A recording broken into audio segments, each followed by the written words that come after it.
আকাশচুম্বী, তবে তার পথ চলা সহজ ছিল না। তিনি সম্প্রতি একটি সাক্ষাৎকারে শেয়ার করেছেন দিলবার গানের সঙ্গে নাচতে গিয়ে কিভাবে রাতারাতি জনপ্রিয়তা পেয়েছেন, তবুও এর জন্য কোনো পারিশ্রমিক পাননি। নোরা জানান এই গানটি তার ক্যারিয়ারের জন্য বড় একটা মোড় ঘুরিয়ে দেয়। তবে ওই সময় তিনি কেবল নিজের কাজ এবং খ্যাতি অর্জনের উপর জোর দেন, আর অর্থ উপার্জন তখন তার মূল লক্ষ্য ছিল না। তবে তার নাচের প্রস্তুতির পিছনে বেশ কিছু চ্যালেঞ্জ ছিল। কুসু কুসু গানের ডান্সের সময় একটানা 12 বার শট দিতে হয়েছে। একটি নির্দিষ্ট স্টেপে বারবার ভুল হচ্ছিল।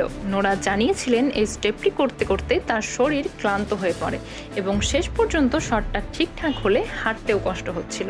তিনি আরও জানান তার জন্য নতুন পোশাক তৈরি করা হয়েছিল যাতে তিনি স্বাচ্ছন্দ্যে নাচতে পারেন, আর সেই পোশাক ও নাচের স্টাইলের মাধ্যমে নিজের লাস্যময়ের দিকটি তুলে ধরেছিলেন। তবে নোরা বলেন তিনি কখনোই অশ্লীলভাবে নিজেকে উপস্থাপন করতে চাননি। তার মতে এটি ছিল এক ধরনের অসাধারণ শিল্পকর্ম যা তার মধ্যে স্বাভাবিকভাবেই ছিল।